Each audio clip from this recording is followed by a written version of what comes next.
So I thought we'd spend time doing tefillah. Now, like any other area in Torah, first of all, the way to approach this initially is the Cartesian way, the Descartes way, which is to take all your preconceived notions and dump them out. And we have a lot of preconceived notions about tefillah. In fact, we tend to know more about, people know tons of halachas about tefillah, but I don't even know how to respond to that. This is not a preconceived notion. All right, that's fine. And then, like anything else in Torah, we have to have a systematic approach to how to understand what tefillah is.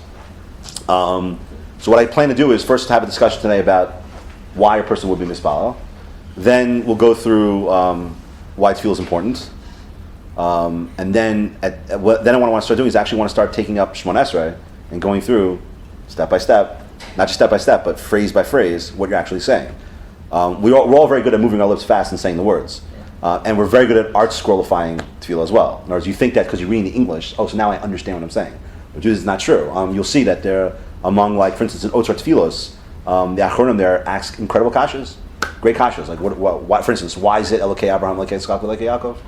You know, why did it say it that way? Or what's the idea of Mati Arsurim? What does that idea mean? There are ideas in every one of those terms. So if you can actually extract what those ideas are, it'll actually make your tefillah experience much more meaningful. And that's where kavanah emerges. Kavanah does not mean to close your eyes and concentrate. Kavanah means to understand what you're saying. But understanding doesn't just mean in English, it means actually having true understanding. Just as an example, by the way, a great idea, in my opinion, is and I have a little Gra Machzor for Rosh Hashanah Yom Kippur. Oh, really? Yeah. But it's not really, you know what? What I want to talk about today is something that a lot was influenced by my Rosh Hashiva, Rabbi Yisrael Chait, along with shiurim he's given on this. But it's a great starting point. Like, he's definitely the best starting point for this area. And then after that is most of the stuff that I've worked on with various chavrusas and things like that during the year. So right now we don't need sheets because we're just going to have a discussion. So the question is that the first question to start off with is a very simple question. What person turns towards tefillah? Who is a person who's mispal? Why would you turn to tefillah? Love outside of religion of any kind, or just... You forget religion, yeah. Someone who truly believes that God is the one that controls everything. Okay, you're right. Philosophically, I'd agree. But that's a high-level person, right? Like, now I got to be careful. Let me put one premise in there. The Gemara openly says that a person who's Toraso Omnasa, which means that basically Torah is the essence of his life. He's a big Talmud Chacham. His whole life is learning. How often does he have to daven? Never. What? Okay, well, that was Rebbe, right? But really, how often does he have to daven? Never. That was who? Rebbe daven once a month. Daven once a month. Rebbe. So it's interesting. So you're saying that, which sounds great, but one second. But wouldn't you argue that Rebbe recognized that? But he didn't engage in tefillah. He engaged in tefillah once a month. So a person who's in need, right? What do you call it? I can't do something on my own, right? I can't do something on my own. So I need some external cause to myself to help me out. Okay. There's also, you can come up with a billion examples, and we'll use common examples. I want to succeed in life, right? I want to make it big. Right now, I don't have the means to make it big. I don't. What? No, let's make fun of me. Oh, okay. So right now, we'll get to that, brother. I think it's in Nisa. Right now, I don't have what it takes to do it. Okay. Now, you would argue that most people are in that situation at some point. Okay. But the question is, what are you about the other guy? Okay. So let's take. I'm not picking on Mick, but Mick has all the traits and characteristics to make it big. Okay. So now what happens? Mick goes back to what? Theoretically. So Mick goes back to Virginia. And what happens? Mick makes it big. Okay, let's say you make it big. Virginia? Let's say Mick, you go back to Richmond and you've got the wife that you've always wanted, got the kids, you got the money, you got the business you wanted, you got the time to learn. You've done it all. So would you ever be mispalel? Be hard to. Right. If you're hard to why would you be? What do you mean? No. What do you mean? What would you say to yourself? Just follow logic. How did you succeed? I said to myself, now don't be. Remember, don't be religious yet. Okay, let's take religion out of it. Just be. I'm so good. I did all this because I'm awesome. Right. That's what you would say. You would say I was able to achieve what I was able to achieve because of who I am. Right. And But that would not be a crazy thing to say. In other words, you would say to yourself, why did I achieve the greatness in my life, right? Because you're talented, right? Which you say you are, right? You're a smart guy, right? But let's say even more than that, right? A smart person would say what? He would say that, was it all you? No. It's not always all you. What else? Again, don't bring God in yet. What else did you have to? Circumstances? Circumstances, okay? Exactly, circumstances. A person would have to say that certain circumstances went his way. But even in that mindset, what would he say? He would say, listen, I'm a smart guy. I took advantage of all the chances that came my way, right? Like, I was smart enough to know to take that class in college. I was smart enough to have that business meeting. I was smart enough to do whatever it might be, X, Y, Z. I was smart enough to take advantage of those opportunities. So the guy who's very successful, there'd be no reason, in his state of mind, why would he ever turn to be mispala? Only the person who's in the state where he doesn't have it all, right, would turn to tefillah, right? But you see, man always exists in one of those two frames of mind. Either he's in the frame of mind where, oh my God, like, please help me, God, because I don't know what to do, or he's in the frame of mind of, listen, I made it, I'm successful, so what do I need to be mispala for, right? Okay, so which one of those two guys is correct? Which guy's correct? The guy who's not turning to tefillah because he made it big, or the guy who's helpless and therefore he turns to tefillah? It's not trick questions, don't worry. Yeah, it is.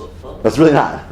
Oh, this guy? I thought that we do tefillah as a recognition of God, not to be mispala for things. We do it because we recognize God has the power to give it to us. Correct, but we have to get to that point though. The original question is, why would a person turn to tefillah? Now, you got to come in, you got to dump your preconceived notions. Like, you only had the right answer, which is that, oh, you recognize God's in control of everything, which is true, right? But that's not the starting point. We have to get to that point before you can make the statement, God's in control of everything. You understand what I mean? In other words, you got to, when you approach these types of areas, you got to approach it in a way where you start from scratch, and then you build the idea.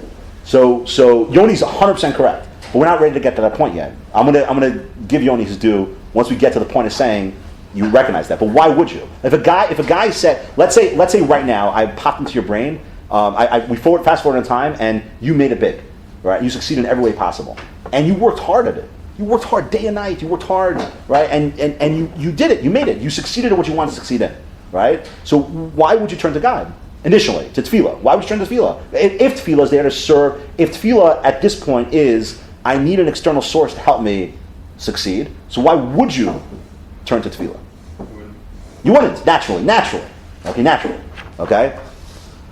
So there's one question you have to ask on the successful guy.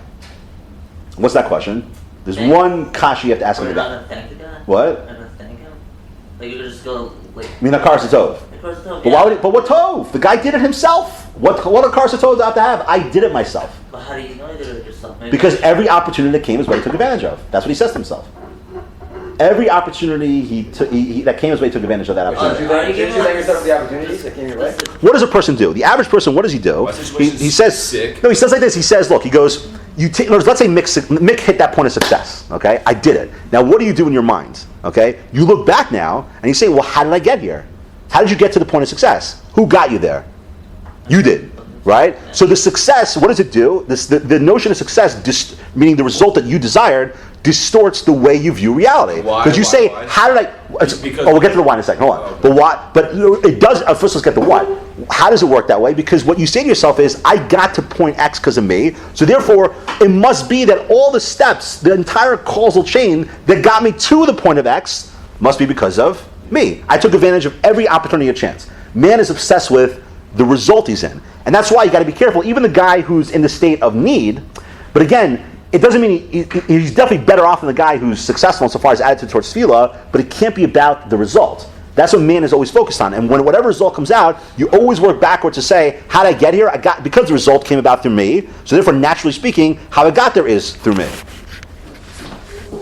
How does someone think that he's in control? What leads to that thinking?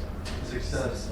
Okay. But now, again, the success is the result. Now, what does he do? He goes backwards and says what? Yeah. If that was really true, then he'd be able to say from the first day that he's going to be successful. Okay, good. If Okay. he doesn't master of his No. destiny, he In order, after he makes $1 million. what does the mistake emerge from? It's a very simple thing.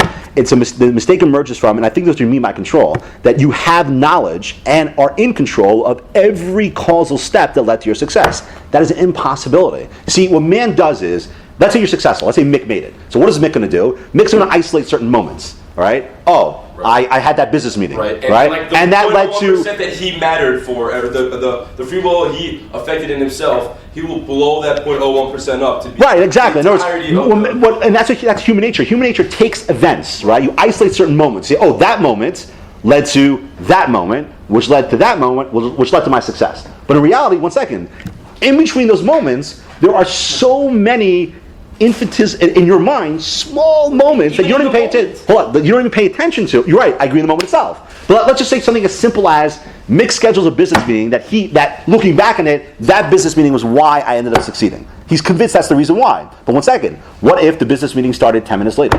What if you had a headache that day? I mean, you can start thinking of an infinite number of different possibilities that could have emerged in that moment, and in reality, because it didn't happen that way, you're convinced that's why I was successful. But do you really have all the knowledge of all the cause and effect that led to your success? It's an impossibility. That's what it means not to be in control. It's not that God, you got to be careful. It's not that God is the puppet master. Okay, that there is a stream of philosophy that believes that God is the puppet master. That God causes the leaf to fall off the tree, like directly.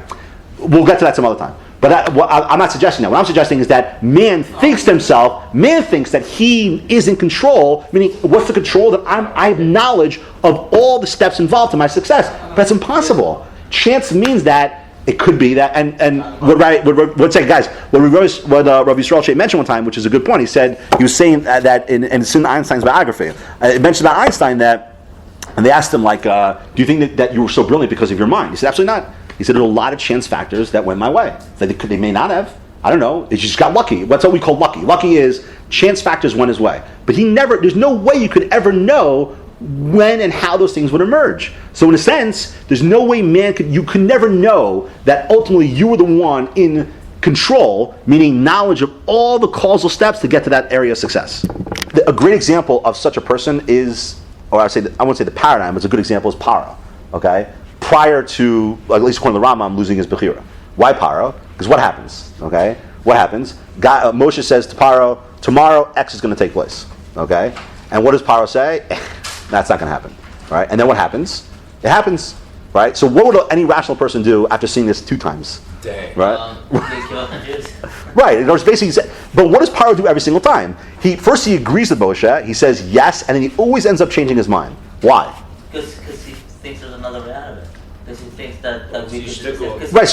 Because he believes that man is greater. He believes that. Well, he believes his power is greater. So he always falls back in the trap of saying, well, 1 second, maybe it could be that, it happened because of ABC, not because of what Moshe's saying. He's going more. But it's the same kind of idea. In other words, it's your belief that you somehow know the entire causal stream. If that's what you believe, then you're never going to naturally be mispala. Why? How do we see in Tefillah this idea clear? We'll get to the essence of Tefillah being Shavach. That's going to come up. That's going to come up later. But just look at Tefillah itself. Everything you're mispala for. Let's say Ata chonin l'adam das u'meled noshmina chanin amid chadim haskal. What are you really saying there? What are you saying? Knowledge. You hook it up. Say it again. Knowledge, wisdom, and understanding. Right, but that's what it means. But what are you recognizing in that Tefillah? Recognizing That that God is the one who gave us the knowledge. What say again? Knowledge has to come from somewhere else. Other than But you acquire knowledge. Put in the work, but you have a certain intellectual ability. You do the legwork, but Hashem set it up. Right. In other words, like this. In other words, at the end of the day, even though you're a participant to some extent in whatever result that comes about, you're a participant. But ultimately, who controls the result? God. HaKadosh Baruch Hu. Every bakasha you make has that idea intrinsic in it. Rifa'inu Hashem v'nei rafah. Right. Every single one. What is it saying? It's saying, of course, you're part of it. You're part of that stream. But ultimately, how could that result emerge? It can only emerge because of HaKadosh Baruch Hu. And again, it's through his control that such a thing can emerge. That's the initial drive to the concept of tefillah. The initial drive to tefillah comes from the notion that if you don't have that idea, you can never enter into tefillah. Now, what you said before is, what's the essence of tefillah? Is recognition that God gives everything. Right. Well, okay. So where does That's that? the power to. Oh, okay. The power. Where's the first? So, this always bothers people, right? Their tefillah is broken up into 3 parts: Shavach, Bakasha, and Hodah. Right? Shavach meaning praise, Bakasha meaning request my needs, and Hodah, literally quote unquote thanks. Hakar Satov. Okay. But which part must you have kavanah for in order to be yotzei? What? Which part must you have intention for? Shevach. If you don't have intent, it always bothers people. People focus most of their energy on bakasha. If you don't have the right intention for, doesn't mean you're not Yotzei Shemon Esrei. I mean, you still said Shemon Esrei, but without understanding Shevach, why? So now say what you're saying. What's Shevach? Actually, originally it was even one word. Oh, well, tefillah was subjective. You're right. No, I'm saying originally it was all Shemon Esrei, wasn't it? What You do have to keep Yeah. But okay, what you mean? Okay, we'll get to that. We'll get to the times of Korbanos because you'll see what tefillah was back then. Before we move on, It was, I bracketed it off. It's page two in the booklet. He says his palel, right, from which tefillah is derived, originally meant. This is I'd say the other critical thing to have going into tefillah, which is that we're getting a little. This what he's saying is psychological, but you'll see why it relates to philosophy as well. From which tefillah is derived, originally meant to deliver an opinion about oneself, to judge oneself, or an inner attempt at so doing, such as the hitpa'el form of the Hebrew verb frequently denotes. In other words, an attempt to gain a true judgment of oneself. What immediately is he saying that's so important and profound when it comes to tefillah? What's tefillah about? It's you. You. It's all about you. Now, why is that so critical? Because now we'll get to the primitive religious emotion. What do you want to believe it's about? God give me stuff. Well, changing God. You want to believe so badly that it's not about me, but it's about I'm directing God to do that for me. And in fact, as we get through tefillah, we get through some of the meta stuff about tefillah. Chazal were so concerned from the time from Anshe Knesset Gdolah introducing tefillah into like normative tefillah that we have today into the system. They were so concerned about this particular issue that man, when he enters into tefillah, he looks at tefillah as a necessitative causal phenomenon. I'm mispalel, and therefore, what's going to happen? I get what I want, right? Right, and therefore, tefillah turns away from the self and turns to simply trying to effectuate a change in God. But look what Hirsch says. He says it's all about an attempt to gain a true judgment of oneself. And understanding yourself. Thus, it denotes to step out of active life in order to attempt to gain a true judgment about oneself, and that is about one's ego, about one's relationship to God and the world, and of God and the world to oneself. Shevach. Shevach, when you enter to tefillah, and you're so excited, yes, you know what? Well, again, to put in a high school example, I got a big exam coming up. Great time to be mispal, right? What do you do before you get to Bakasha? You have to spend all this time doing what? Hakel gadol gibur vonora, right? Somech dofer for cholim. Things that you can't do, right? And you're admitting immediately that you are nothing compared to God. You don't have the ability to be somech noflim or vrofe cholim. You don't have matir asrim. None of those things you have. You're capable of it. Roke Home could be a doctor. No, that's what. But true. You're right. But let me ask a question. I mean, there's two ways to answer that. One is the doctor could never acquire the knowledge if it weren't for. Okay, but that's Right. assuming that you think about that. Right. No, the question is the doctor the vehicle to bring it about? Right. And then He's a successful doctor. right. Well, then you have the other issue also, which is why there's a matir. The Gemara says it's the matir to be a doctor. That had to be a matir from Chazal to be a doctor. Why? What do you mean a matzah? There's really it was usher to be a doctor. But the Torah comes along, he's a matir for it. Because your Why? story with that guy. What? What's your story with that guy? What was the story? That's what he was saying. He says. I don't know if I'm judging. He says it strives to infuse mind and heart with the power of such judgment as will direct both anew to active life, purified, sublimated, strengthens, like almost poetic. The procedure of arousing such self-judgment is called tefillah. In English, we call it tefillah prayer. But this word, and I'm a big fan of this concept, but this word only incompletely expresses the concept. For to pray, to ask for something, is only a minor section of tefillah. Just as a side note, what he's saying is such a critical thing when it comes to Lashon HaKodesh in general. When people whenever someone translates the word Kadosh as being holy, I always get upset about that. Because popes are holy. It's like what he's saying. There's no literal translation. You could say sanctified, which is a little bit better. If you want to say the Ramban, it's really separate. But it's not. There's no word translation. It's an idea. It conveys a certain idea. So it's just like what he's saying here. The Hispalo conveys an idea. Every word though.